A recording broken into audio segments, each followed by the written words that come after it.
you want to switch Claude from light mode to dark mode, or the other way around, it takes literally 3 clicks. Let me show you how. Start by clicking your profile icon at the bottom left corner of the screen. A small menu will pop up. Go ahead and click Settings. Right here you'll see the color mode section with 3 options. Light, which gives you the bright white look.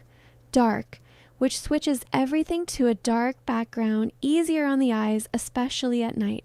And Auto, which automatically follows whatever light or dark mode your device is currently set to. Just click whichever one you want, and Claude switches instantly.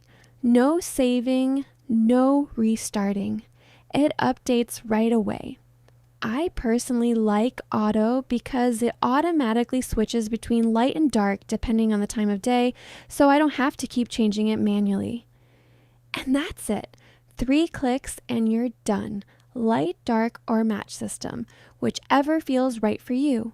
If this was helpful, hit like and subscribe. More Claude tips are coming your way. See you in the next one.